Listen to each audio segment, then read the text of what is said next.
आज का दिन एक खास दिन है, रोमांचक पल है। और जब भी ऐसा क्षण आता है तो शब्द जो है कहीं ना कहीं डूबने लगते हैं। कितने सालों से एक ही लाइन बार बार सुनाते आ रहा हूं। हमारी शास्त्रीय पद्धति में, हमारे सनातन में कहा जाता है कि अच्छी चीजों को बार बार कहना चाहिए। तो किसी रचनाकार की जो एक लाइन बहुत चुभी, शिक्षक और छात्र के रिश्ते को लेकर के उसने बड़ा सुंदर सा बिंब दिया, उदाहरण दिया, प्रोजेक्शन दिया। हल्दी लगी बेटी को मुख मां का पीला हो गया। छात्र के जीवन की सारी ऊर्जा, अभी जो आप मंच पे जिस उत्साह, जिस ओज से प्रदर्शन कर रहे थे, जिस कॉन्फिडेंस से अपना परिचय दे रहे थे, कल को ये मंच और बड़ा होगा। कल को आप, किसी बच्ची ने कहा कि हम किस जनरेशन के हैं, उस जनरेशन के बारे में क्या टिप्पणियां हैं, लेकिन वो जनरेशन जो 2000 के बाद आई है वो ग्लोबल जनरेशन की है। हम जो बच्चे यहां तैयार कर रहे हैं वो गोरखपुर, वो यूपी, वो इंडिया के लेवल पे नहीं, उनका कंपटीशन आने वाले 10 साल में विश्व के स्तर पे होगा। और निश्चित रूप से इस देश की शिक्षा प्रणाली में बहुत खामियां हैं। नहीं तो परीक्षा पे चर्चा देश के प्रधानमंत्री को नहीं करनी पड़ती। छात्रों में इतना दबाव, इतना तनाव कि देश के प्रधानमंत्री को चर्चा करनी पड़े, इसका मतलब है कि विद्यालय विकलांग हो गए हैं। शिक्षकों की भाषा मौन हो गई है। शिक्षा बाजार का विषय बन गया है। अगर ये कहना पड़ रहा है कि हमारे यहाँ की प्रतिभा के लिए माता पिता को, बच्चे को अच्छे जगह पे पहुंचाने के लिए आंसू रोने पड़ रहे हैं, किसी के सहयोग, किसी के सहयोगन का सहारा लेना पड़ रहा है, तो ये देश की दुखद स्थिति है। प्रतिभा को मंच मिले, ये राष्ट्र की जिम्मेदारी है, ये देश की जिम्मेदारी है। तो स्थितियां निश्चित रूप से विकट हैं, लेकिन जब भी चुनौतियां आती हैं तो मानव जीवन और प्रस्फुटित होता है। जितनी ही कठिन चुनौती से आप गुजरोगे, निश्चित रूप से आपको मनुष्यता का एहसास होगा, प्राउड फीलिंग होगी। कुछ बच्चे अभी कह रहे थे यहाँ जब आए तो एक अजब सी हलचल फील हो रही थी, अंदर से एक डर का भाव आ रहा था। ये भाव जितना ही अंदर ज्यादा होता है, जब परफॉर्म करके आप आते हो तो उतना ही आत्मसंतोष होता है। तो निश्चित जानो आगे जो मंच मिलने वाला है वो बहुत शानदार मिलने वाला है। किसी मनीषा ने कहा, अगर राष्ट्र का चरित्र गढ़ना है तो अपने बच्चों में ये 5 चीजें आप इंट्रोड्यूस करा पाओ। पहला कहा विचार शक्ति। अगर शिक्षक अच्छा है, अगर शिक्षा पद्धति अच्छी है तो छात्रों में विचार लाओ, उनमें सोचने की क्षमता दो। केवल बाजार के द्वारा, केवल पत्र के द्वारा, केवल मीडिया के द्वारा जो दिखाया सुनाया जाए वही उसके विचार हो जाए, ऐसा ना हो। उसकी स्वयं की अनुभूति हो, उसकी अपने सोचने की क्षमता हो। यह शिक्षा का पहला आदर्श है जो छात्रों में आना चाहिए। कहा इसके बाद दूसरा, विनोद ले आओ। छात्रों में ऐसे ही हर्ष की भावना हो, हमेशा आपके चेहरे हंसते मुस्कुराते दिखे, जीवन में ये संगीत दिखे। और ये केवल आज ना दिखे, ये परीक्षा के दिन भी दिखे, उसके बाद भी दिखे, परिणाम आए तो उसके बाद भी दिखे। जीवन चूहों की रेस नहीं है। आप चूहों की रेस में विजेता बनने के लिए नहीं हो। कहा सर ने आत्मोच्छार्थाय। यहाँ इस संस्कृति ने इतने बड़े मापदंड बनाए हुए हैं कि जीवन कहां तक पहुंचेगा। तो ये दूसरा स्टेप है, आपके अंदर विनोद की भावना हमेशा बनी रहे, जॉयफुल रहे। आप कोई भी मिले आपसे तो उसके चेहरे का रंग फीका ना हो। अक्सर पढ़ाते हुए बताता हूं कि अनसैचुरेशन टेस्ट जो होता है, ये जान लो, समाज में भी लोग जो है सैचुरेशन और अनसैचुरेशन का टेस्ट कराते हैं। किसी से मिलो और तुम्हारे चेहरे की रंग फीकी हो जाए तो दूर हो जाओ, वो व्यक्ति अनसैचुरेटेड है, अभी उसके जीवन की तृप्ति नहीं आई है। दुर्भाग्य से हमारे शिक्षक अनसैचुरेटेड होते जा रहे हैं।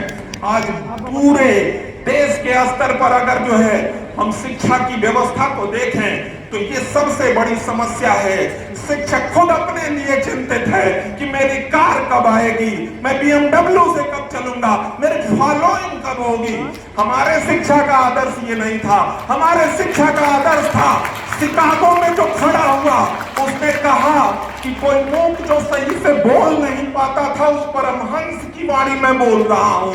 तो हमारे यहाँ गुरु और शिष्य की ये परंपरा है, ये भाव है। तो दो कैरेक्टर हो गए, विचार और विवेक। तीसरा कहा इसके बाद विश्वास हो, आपके अंदर विश्वास हो, मुझे करना है। तो ये छोटी मोटी परीक्षाएं तो ऐसे ही हल हो जाएंगी। ये बायोलॉजी का पेपर तो समर्थक को याद करके हो जाएगा। सच मुस्कुराहट ही जो है, नाम आपने कुछ नहीं दिया हो, वो डायग्राम बन जाएंगे, वो जीवन इधर उधर हो जाएंगे।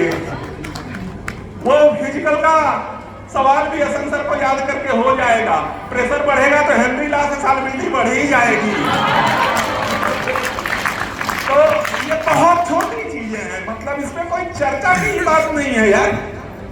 जो जिससे गुजरे हैं, भले ही अपना के शब्दों में हम क्लास में बातें ही किया करते रहे हो, तब भी क्लास में बैठे थे। वो बैठना ही जो है विजय रंजन की तरह का कॉन्फिडेंस क्लास में नहीं आता था। हम लोग की जनरेशन थोड़ी पीछे की थी। हमारी सरस्वती शिशु मंदिर वाली परंपरा, उसमें जो है टीचर जो है चाहता है कि बच्चा बस रोबोटिक हो, सामने बैठा है तो बिल्कुल दाएं बाएं नजर नहीं, अगर दाएं बाएं नजर गई तो उसकी नजर फिर कुछ दिनों तक उठने लायक नहीं। तो जब भी क्लास में आता था तो देखता था इस बच्चे का चेहरा हमेशा हंसता मुस्कुराता हुआ। ये अगली जनरेशन के लिए हमें चाहिए, जिस परिपाटी में हमको आगे जाना है, ग्लोबल लेवल पे जहां जिन मंचों पर हमको जाना है, वहां ये परिपाटी चाहिए।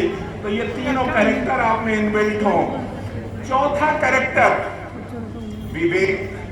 जब विचार शक्ति आ जाती है तब आपके अंदर विवेक भी आना चाहिए, क्या सही है और क्या गलत है। नेचर में, प्रकृति में कुछ भी सही और गलत नहीं होता, बस स्थान, समय, देश, काल और परिस्थितियों को देख करके ये निर्णय लेने की क्षमता होती है। तो आप में ये विवेक आए, विजडम आए। और अंतिम, हमारी सभ्यता जहां तक जाती है, जहां सारी सभ्यताएं रुक जाती हैं, वो कहता है जब इतनी क्षमता हो जाएगी तो दुनिया तुम्हारे चरणों पे होगी, तो अपने अंदर वैराग्य लेते आना।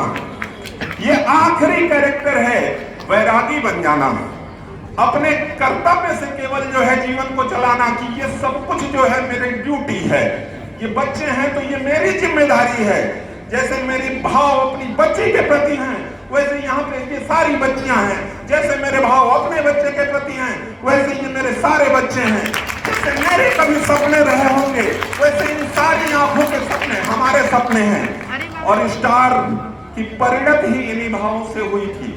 डॉक्टर राहुल राय ने 25 वर्ष पहले जो सपने देखे थे, उसकी परिणत में हम लगातार कुछ ना कुछ जोड़ते जा रहे हैं। बाजारवाद का प्रभाव है तो निश्चित रूप से सारी चीजें दिखती नहीं है। दूध आप आज पी रहे हो, कसरत आज कर रहे हो, तो परिणाम बाद में दिखेगा। तो हमारे प्रयासों को आप बाद में देख पाओगे। हमने जो है नई परिपाटी में हाइब्रिड की परिकल्पना की। कोचिंग तक में तो बड़ा अच्छा रहता था, बच्चा किसी स्कूल से पढ़ करके आता था, हम जो है थोड़ा बहुत पढ़ा देते थे, सेलेक्ट हो जाता था, चेहरा वरा फोटो वोटो खींच जाती थी, बढ़िया चल रहा था। धीरे धीरे 10 साल का हम लोगों ने विद्यालयी शिक्षा का पतन देखा है। 2000 से 2010 के स्कूलों की स्थिति और 10 के बाद के स्कूलों की स्थिति में बहुत अंतर आ गया। हमारे पास जो छात्र आने लगे 12th पास आउट, उनके पास कंपटीशन की तैयारी का बेसिक नॉलेज खत्म होने लगा, ये स्थिति हुई। तो हमने हाइब्रिड की परिकल्पना की कि हम छोटे से ही बच्चों को जो है तैयार करेंगे। और अब इसमें और ऐड ऑन करते हुए जब हम ग्लोबल परिदृश्य देख रहे हैं, अभी भी अब जाकर के हम देखते हैं कि दिल्ली के स्कूलों में क्या चल रहा है, लखनऊ में बच्चे किस तरीके से क्या प्रोजेक्ट बना रहे हैं, किस तरह के उनके प्रेजेंटेशन हो रहे हैं। तो लगा कि बहुत पीछे हमारे बच्चे हैं। तो हमने कैम्ब्रिज को जोड़ा अपने साथ, और अब चूंकि खनक हमारे पास भी है, तो कोचिंग सेक्टर के सबसे बड़े ब्रांड को भी पकड़ के लेते आए कि चलो हम तुमको भी रखते हैं अपने साथ, इन बच्चों को जितना कुछ दे सकते हैं क्योंकि माता पिता और शिक्षक के पास जितना कुछ होता है वो चाहता है कि सब हस्तांतरित कर दे। तो आज स्टार इस प्रयास में लगा हुआ है और फिर आखिरी में ढेर सारा धन्यवाद इस कार्यक्रम को इस तरीके से